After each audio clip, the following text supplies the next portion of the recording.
دا مثلا ما یو پریزنټیشن جوړ کړی دا د پریزنټیشن کې زه غواړم چې زما هر سلایډ کې زما د ادارې لوګو یا مثلا یو واکس وي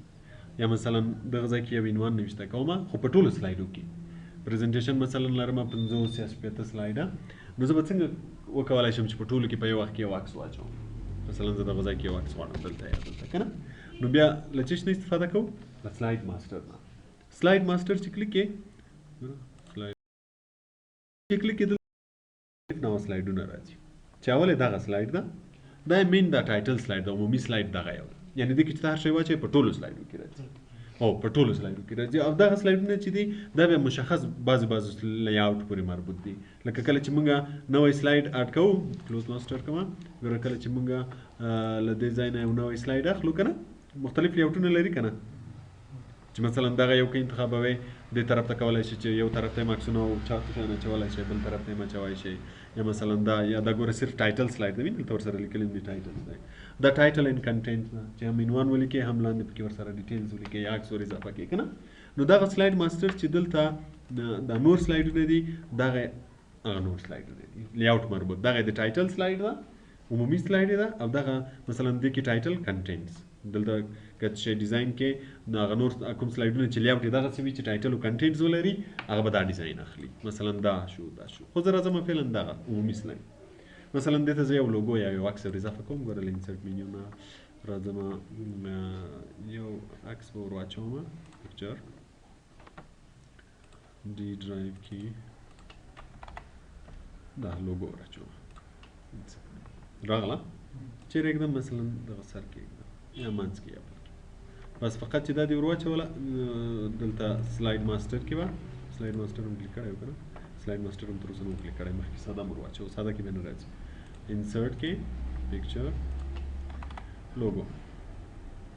دا لوګو مې دلته ور واچو صحیح شو سلایډ ماسټر فارمټ کې اوس ګوره دلته ټایټل مایټل که چینجوي هم مثلا زه د فونټس غواړم چې چینج شي فونټ هم دلته ویلي دي که نه مثلا فونټ سایز بولډ ایټالیک هر څه تغیرات چې پکې راولي تغیرات راوستلی شي مثلا فونټ به یې لږ زیات کړم ورته نه بولیټ سټایل لرو بولیټ سټایل مو کوډ کې ویلي وه که نه اول لیول دویم لیول دریم لیول تر 9 لیوله پورې که غواړئ چې هغو ته هم سټایلز ورکړئ چې مثلا اول لیول فونټ چې شوي رنګ یې چې شوي د دویم لیول فونټ رنګ د دې ټولو کولی شي چې انتخاب کړي کله چې دې جوړ کړه دلته به سلایډ ماسټر ته راشي کلوز به یې کړي کلوز ماسټر اوس وګوره دې سلایډ کې هم شته دې کې هم شته ګوره عنوانونه دې ټولو غټ شو که نه د دې خاطر چې عنوان مال ته چینج کړو که نه دا وګوره وینې ټولو کې شته دلته بیا تغیرات نشي راوستلی دلته چې هر څه کلیک وکړئ تغیرات نه راځي که د تغیرات راوستل بیرته به چیرې ځي ویو کې به سلایډ ماسټر کلیک کوئ سو مثلا د دې فونټ ما ډېر زیات غټ کړی و فونټ به بیرته لږ وړ کوم مثلا دومره به انتخاب کړم فونټ سټایل کې مې چینج او فونټ سټایل رنګ به یې ورته چینج کړم یو بل رنګ به ورکړم لوګو به مثلا راواخلم دلته یو ادرس به ورسره اضافه کړم بیا به سلایډ ماسټر کې کلوز کله چې کلوز کړه اوس ګوره ټول به هماغسې شي وي وینې لوګو به دلته راغلی وي ګوره فونټ رنګ هم چینج شو سایز هم چینج شو وینې نه د دې ولې نه دي چینج شوي په دې خاطر چې دغه سلایډ مو نه ده چینج کړی کله چې موږ سلایډ ماسټر ته راشو که نه ویو سلایډ ماسټر ګوره هغه سلایډ لپاره وینې دغسې ډیزاین لرو موږ ویلې چې ما اول درته ویلې چې دا سلایډ ماسټر کې چې دغه سلایډونه دي که نه د چیش مربوط کېږي د لیاوټ مربوط کېږي اوس مثلا هغه دویم سلایډ چې و دغه لیاوټ ده که زه راشم اوس دې ته مثلا یو ډیزاین ورکړمه فونټ یې لږ دا به مو وړ کړمه دته به بل رنګ ورکړم داسې یو تیز رنګ به ورکړو چې معلوم شي دا شین رنګ به ورکړم اوس چې کله زه دا راشم کلوز کړمه اوس ګوره دویم سلایډ کې کلیک کړم څه رقم شوی وینې پوه شوې نو سلایډ ماسټر که چېرته دغه سلایډ کې تغیرات راولئ عمومي کې نو بیا هغه تغیرات ټولو سلایډو کې راځي او که دغو سلایډو کې تغیرات راولئ دا نو د لیاوټ مربوط چې مثلا که دا یو کلیک نو کله چې هلته نوی سلایډ کلیک کوئ یا لیاوټ دغسې چینج کړئ نو بیا به دغه ډیزاین اخلي که د لیاوټ دغه ته کړه دغه ډیزاین دې ته سلایډ ماسټر وایي پوه شوې تر څنګ یې ورسره فوټر او هیډر او شماره تاریخ هر څه لرو فوټر په هغه کې مو ویلی و که نه په ورډ ایکسل کې چې موږ ویلی یو شی ولیکو په ټولو کې تکرارېږي که نه نو که غواړئ چې په فوټر کې شی ولیکئ اوس مثلا دلته به ادرس ولیکم یا نمبر یو شی ولیکم کمپنی کمپنی بازار او کاري سټریټ هر څه ولیکل کلوز کې اوس به ګوره د ټولو سلایډو کې موجود وي پرنٹ کې راځي هغه بیا فوټر والا پرنٹ کې راځي چې کله پرنٹ او پوه شوې دې شي د سلایډ ماستر وایي سلایډ ماستر دې ځای نه ته کولی شي چې لیاوټ ور واچوې بل سلایډ ماستر هم ور اچولی شي او لیاوټ هم ور اچولی شي مثلا زه غواړم چې کوم لیاوټ ور واچوم له دې ځای نه کولی شي چې لیاوټ کلیک ګوره سلایډ بیرته ډیلیټ یې له دې ځای نه ډیلیټ یې هم کولی شي که کوم یو غواړئ چې ډیلیټ کړي په دغو کې هم یې ډیلیټولی شي که غواړئ چې رینیمینګ کړي رینیم کولی هم شي انسرټ پلیس هولډر هم ور اچولی شي مثلا عکس لپاره ځای ور اچوئ چې په دې سلایډ کې د عکس لپاره یو ځای جوړ شي ګوره کلیک کوم دغه ځای کې زه هم یو عکس ته دې ځای جوړ شي هر سلایډ چې مې انتخاب کړی وي د لیاوټ مطابق نو بیا به چې کلوز یې کړم عکسونه به دغو ځای کې بیا راځي پوه شوې دې ته سلایډ ماسټر وایي نور ټایټلز که بیک ګراؤنډ پلیس هولډر شو ټایټل یې ښکاره شي نشي ښکاره فوټر ښکاره شي نشي ښکاره ټیک مارک کولی شي تیمز یې چینجولی شي که غواړئ چې تیمز د دې سلایډ چینج کړي 4 سلایډ دې کلیک کړی وي نظر په لیاوټ هماغه یو به بیا چینج کړي کلر یې چینجولی شي فاونټس یې چینجولی شي افیکټس ورکولی شي بیک ګراؤنډ سټایل چینجولی شي او سایز یې چینجولی شي او کلوز سلایډ شو دې ته ماسټر سلایډ وایي پوه شئ په سلایډ ماسټر دغو شیانو لپاره ډېر زیات استعمالیږي کله چې مثلا پریزنټیشن هم جوړ کړی په آخر کې ورسره یو ډیزاین اضافه کوي نو ته که ټول سلایډونه هر یو ته جدا جدا ډیزاین ورکوي هر یو کې جدا لوګو ږدي خو ډېر ټایم اخلي نو صرف سلایډ ماسټر جوړ کا کلوز یې کا ټول به هماغسې شي بیا که بیا تغیرات راولې بیا سلایډ ماسټر کې تغیرات راوله ټول کې خپله تغیرات راځي پوه شوې په دې باندې سلایډ ماسټر وایي بل د هینډ آوټ ماسټر لکه مخکې چې ما د پرنټ لپاره وویلې هینډ آوټ ماسټر د پرنټ لپاره استعمالېږي مثلا کله چې ته یو اداره کې پریزنټیشن اوس ما دغه پریزنټیشن جوړ کړی و سلایډ ده په څه شی پریزنټومه توجه په سکرین باندې یا په پروجیکټر باندې پریزنټومه که نه نو دا څه کوو بعضې خلک له دې نه مخکې چې پریزنټ یې کړي دا شیان یې پرنټ یې باسي په ورقه باندې پرنټوي دا کوم کسان چې بیا کښېني که نه نو هغو ته یو کاپي ورکوي بعضې مثلا بیا ورباندې بعضې تشریح هم لیکي که نه اوس مثلا ما دا پرنټ کو هغه ته مې ورکړو رفیع الله ته مې یو کاپي ورکړه ټولو ته مې یو کاپي ورکړه که نه نو هلته چې زه تشریح کوم دلته به دوی له دې مخې ګوري او که کره مثلا بعضې ځایو کې ورسره بعضې معلومات هم د ځان لپاره ورسره اضافه کولی به شي نو هینډ آوټ ماسټر د څه لپاره استعمالېږي لپاره استعمالېږي اوس ګوره چې دا کلیک کې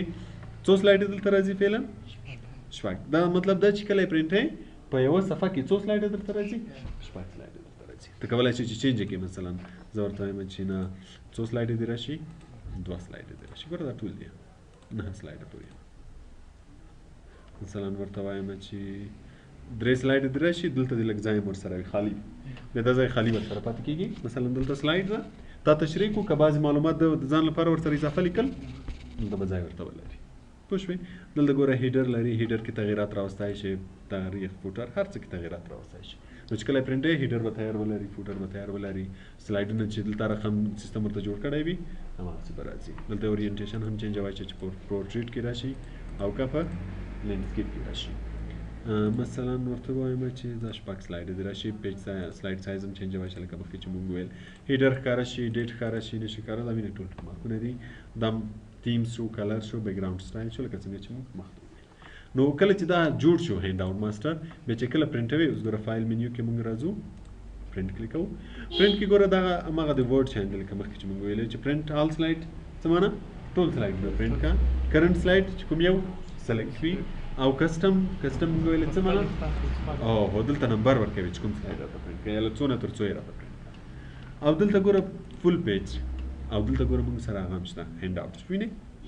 نو موږ هینډ آوټ د څو لپاره جوړ کړی وو د شپږو لپاره کلیک یې کوو ګوره هماغه ډیزاین باندې چې کله پرنټوي درته پرنټ کېږي بل ته به ورته وایم چې آل سلایډس ګوره څو دانې راغله شپږ وینې تاریخ دلته ده هیډر به دلته وي فوټر به دلته وي او نمبر به دلته وي که زه لاړ شم هلته بیا تغییر کړم دلته به خپله تغییرېږي مثلا زه راځم هیډر به م ورکړم دلته به راشم په هینډ آوټ ماسټر کې هیډر به م ورسره اضافه کړم مثلا ورسره ولیکم چې بریا انسټیټیوټ دلته به مثلا ادرس ورسره اضافه کړم چې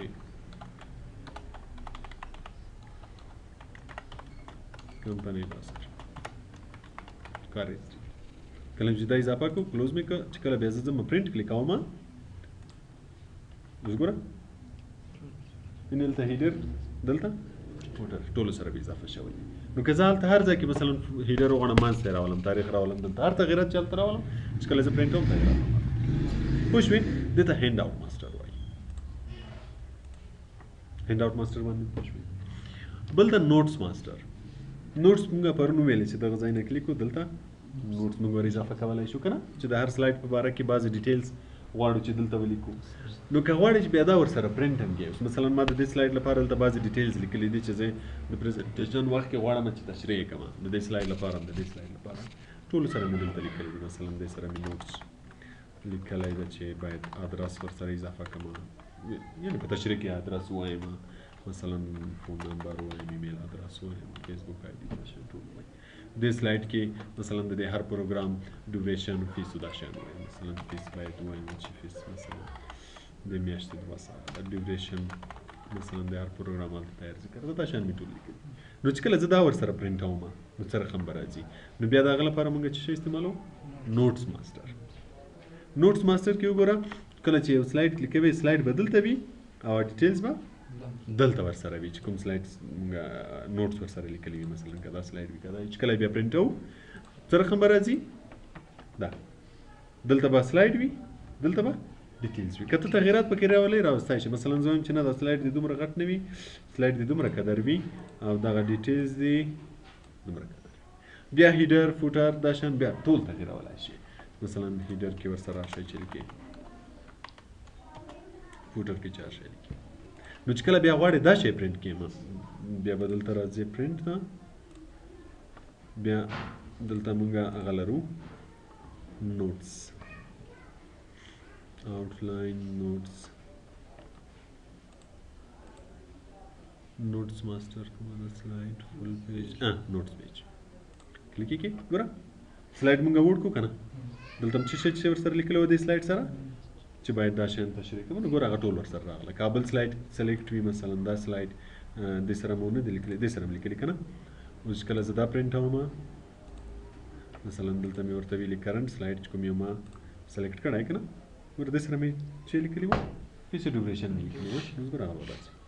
نو که کله غواړئ چې دغه نوټس پیج پرنټ کړئ او تغیرات پکې راولئ نو تغیرات به یې دلته راولئ نو هلته چې کله ته دلته پرنټ ورته وایې دلته چې کله ته پرنټ ورته وایې چې ما ته نوټس پرنټ کړه نو بیا به هغه په کوم ډیزاین چې راځي اوس که زه بېرته بیا تغیرات راولم دلته راشم نوټس کلیک کړم مثلا سلایډ لږ غټ کړم او ډیټیلز لږ واړه کړم دا لږ راغټ کړم دومره قدر یې کړم اوس چې دا کلوز کړم چې کله زه اوس راځم دلته یې پرنټ کوم او دلته نوټس تیار کلیک ده که نه سلایډ بیرته غټ شو که نه ډیټیلز یې دلته ورسره دې ته نوټس ماسټر وایي پوه شوې په دې بل رولر ښکاره شي نه شي ښکاره ویو پرون ویلو چې ویو معنی ښکاره کېدل که نه ګریډ لاینز ښکاره شي که نه شي ښکاره لاین او ګایډز ښکاره شي که نه شي ښکاره دغه ته ګایډز وایي او دا منځ کې ایکس وای هغه باندې چې راځي ګراف باندې چې راځي نوټس ښکاره شي که نه شي ښکاره له دې ځای نه هم کلیک کولی شي له هغه ځای نه هم کلیک کولی شي ډایرکشن که غواړې چې چینج کړي سلایډونه دې خوا ته نه شي ښکاره دې خوا ته ښکاره شي هم یې کولی شي رایټ ټو لیفټ یې ګوره مثلا پښتو یا دري کې چې جوړ کړي وي که نه نو د دې لپاره چې له راست نه شروع شي دلته سلایډ نو دلته ډایرکشن چینجولی شي زوم ویلی وو څو فیصده باید زوم شي له دې ځای نه هم کولی شي او له دې ځای نه هم کولی شو او فټ ټو وینډو که چېرې مثلا زوم مو ډېر کړی وي فټ ټو وینډو یې څنګه کېږي وینډو مطابق به شي کلر ښکاره شي ګرې سکیل که ګرې سکیل کلیک ټول شیان به تور سپین ښکاره شي څه رقم تور سپین ښکاره شي له دې ځای نه چینجولی شي یا دلته ویو کې بلیک اینډ وایټ بالکل بلیک اینډ وایټ غواړئ ښکاره شي صرف درته ښکاره شي چې کله یې کلوز کړئ بیا به وینئ درته ښکاره شي رنګونه به درته راشي نیو وینډو د دې فایل بله وینډو واخلئ کلیک یې کړئ دا یو فایل به څو وینډو کې شي 2 وینډو کې شي او ارینج آل به ټول راته په سکرین ښکاره کړي که نه او بل پکې کسکیډ و که نه یو در بل تر شا به راشي یو د بل تر شا به راشي سپلیټ موو سپلیټ دلته تیار لرو ګوره دغه سپلیټ ده خپله چې دلته سلایډونه ښکاري او دلته مجموعه ښکاري بار یو سلایډ ښکاري یا دلته دا نوټس وینئ کولی شي غټ کړي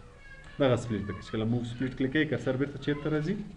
سپلیټ ته راځي چې موو کوئ راسن له دې ځای نه هم موو کولی شي سپلیټ پوه شوې په دې باندې